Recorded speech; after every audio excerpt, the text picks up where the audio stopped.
Hi, and welcome to this video on trigonometry, where we're going to look at using the sine rule for non-right angled triangles.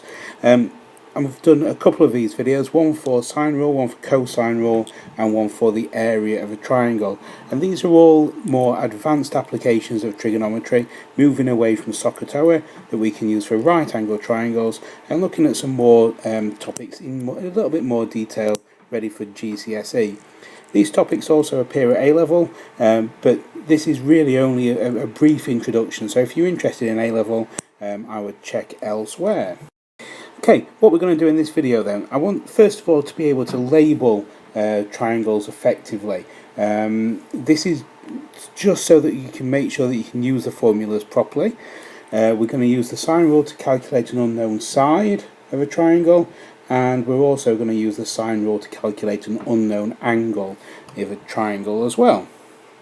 Let's make a start then. Let's have a think about what the sine rule is. Well, this is something that's given to you at the front of your higher GCSE exam paper, and it gives you a picture that looks something like this. You've got a large A for the angle and a small a for the side. You've also got a large B for the angle and a small b for the side, and you've got a large C for the angle and a small c for the side. Now, the way that these are set up, A, B and C, they can be anywhere as long as you realise that the large A is opposite the little a, and the large B is opposite the little b, and the large C is opposite the little c. And the rule that you are given in the formula booklet says that little a over sine big A equals little b over sine big B, which is the same as little c over sine big C. Now, we only ever really use two of these at a time. Typically, I'm only really going to be looking at using this, but it does hold true that all three are equal to each other. A variation on this, which is not given in the book, but really worth knowing, is that you can take the inverses of these, you can flip these over, and the same rules apply. So sine big A over A equals sine big B over B equals sine big C over C. And we're going to look at using the second formula, the one that I've just done in blue, for when we've got a missing angle. So a missing angle, we're going to use this variation, whereas if we've got a missing side, we're going to use the first one that's given to you in the formula booklet. Okay, let's have a go at doing one of these then. Okay, so here we've got a triangle. Now, on first inspection, it looks like it might be a right angled triangle, and if it were the case, we could use our normal trigonometry for right angles, our SOHCAHTOA rules. But I'm going to give you a little bit more information here and tell you that this angle is actually 94 degrees. That prevents us from using SOHCAHTOA, and it means that we're going to have to use either the sine rule or the cosine rule. In this case, it's going to be sine rule. So I've got 94 degrees here. I'll also tell you that this is 32 degrees over here. I've got a length of 14 centimetres and a missing side, the missing side being over here. Now, that's all the information I'm going to give you. What we're going to have to do is label up this triangle, and we label it in the way that we showed before. So I'm going to call this angle here big A. I'm going to call this side little a. I'm going to call this angle B and this side little b, and I'm going to use the rule that says A over sine A equals B over sine B. Now, you might be wondering why I know how to use the sine, that this is a sine rule question, and again, all I'm really doing is looking for opposite pairs. So I've got a pair of opposites here, and I've got a pair of opposites here. And yes, one of these things is the unknown, but that's okay. So I'm going to start putting some numbers in then. So A is the thing we're looking for, little a, so we're going to call that x. So we've got x over sine big A, which is 94, equals little b, which is 14, over sine 32.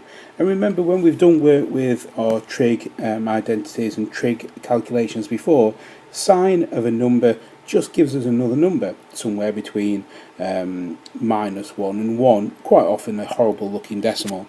If we want to work out what x is, I'm going to have to rearrange this slightly, but all that I'm going to do is multiply both sides by sine 94. So this sine 94 down here is actually going to be multiplied up here. So I end up with 14 over sine 32 multiplied by sine 94. I can type all this in on my calculator and I will get an answer, and I'm going to round mine to 2 decimal places, of 26.35, and this is centimetres. We're finding a length and the other length was given in centimetres. So 26.35 centimetres, and that's to 2 decimal places. Okay, let's have a look at another example. This time we're going to work out an unknown angle, and again I'm going to give you some information so we can label it up. So this I'm going to call my unknown angle down here. I'm going to call it theta. I've got another angle up here of 23 degrees. I'm going to say that this is 18 meters down here, and let's say that this one is 16 meters over there. Now I'm hoping at this point you can start thinking about labeling up the triangle. If you want to start doing that, if you do it differently to me, don't worry, you're going to get the same result. So I'm going to call this big A, which means that this side has to be little a. I'm going to call this one big B, which means this has to be little b. And this time I'm working out an unknown angle, so I'm going to use the variation of the sine rule, which says that sine A over A equals sine B over B. And I start putting some information in. So sine theta over the opposite side to that is 16 equals sine 23 over 18. Again, a little bit of rearranging, but what you'll notice is we're always going to do the same rearranging. By using this formula here, the 16 along the bottom comes up to the top. So we end up with sine theta, because that's the thing I've got left on the left hand side now, equals sine 23 over 18 multiplied by 16. Again, I can type all that in on my calculator, which says that sine theta equals, and again I've got a horrible looking number. I'm going to keep that in my calculator. I'll write down what I've got so far in case you're going along with me. Something like this. I'm going to keep that in my calculator. Now I'm not going to press clear or delete or cancel or anything like that. To work out what theta is, I'm going to have to use my sine to the -1 button. I have to find the inverse of sine theta. I have to undo the sine in effect. So theta is sine to the -1, and the reason I said I'm going to keep it in my calculator is I'm now just typing in sine to the -1, or shift and sine as it is on my calculator, and then I'm pressing the ants button. The ants button gives me the last thing that it calculated, in this case 0.3473 and so on. If I do that, it gives me an answer of 20.32 degrees, again to 2 decimal places. If you don't like the idea of using the ants button, that's okay. It's just a quick way of doing things. If you prefer to write the whole thing down, that's okay. Write all this number down and then do sine to the -1 of that number. But this is my final answer, 20.32 degrees. Right, here are 2 questions for you to have a go at. The first one, just notice that I've played a little bit of a trick on you. I haven't told you what this angle up here is. These are both in degrees, by the way. Okay, so degrees and degrees. I haven't told you what this angle up here is. See if you can use some common sense and work it out, and then go ahead and have a go at solving for x. On the one on the right hand side over here, I think it's a little bit more straightforward. You're just going to have to think about which way around you're going to do it. Pause the video, have a go, and I'll come back and show you how to do it in a second.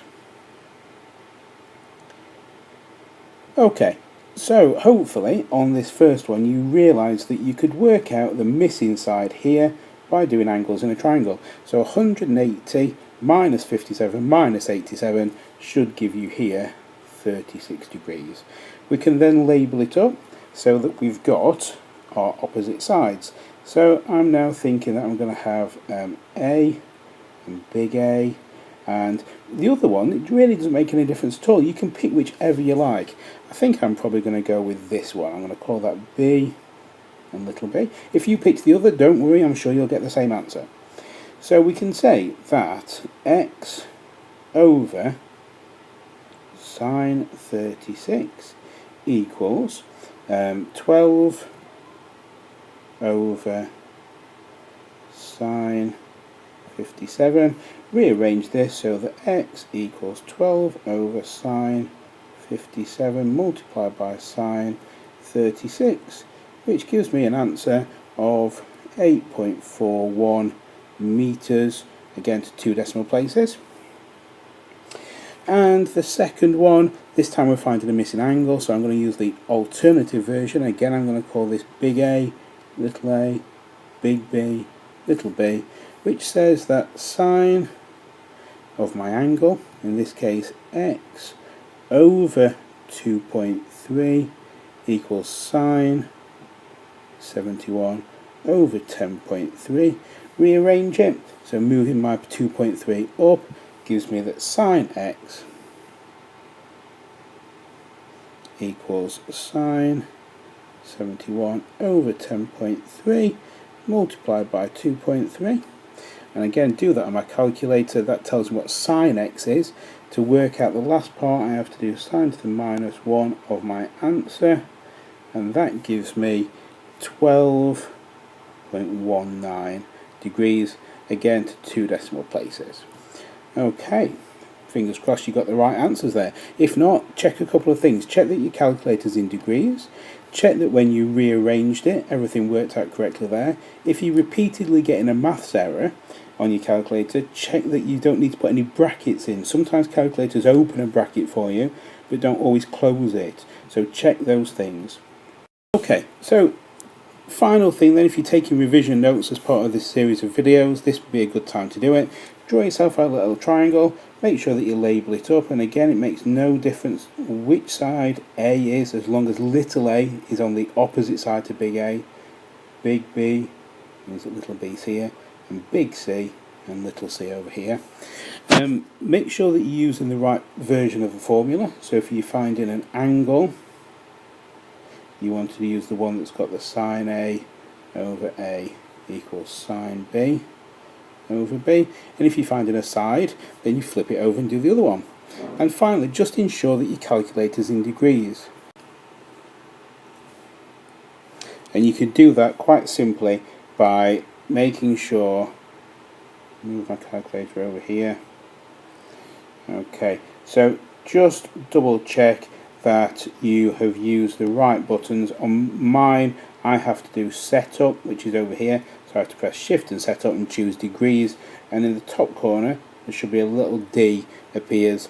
On yours it might say deg or something like that, but if you see an R or rad or G and grad, just have a go at changing it. If you're not sure, ask your teacher, come and find me, ask somebody, and we'll make sure that your calculator's in the right mode for you. Okay, good luck with your exams. Hopefully these videos are useful. Have a look at other videos that I've been making on my YouTube channel, and fingers crossed you do really well in your exams. Good luck.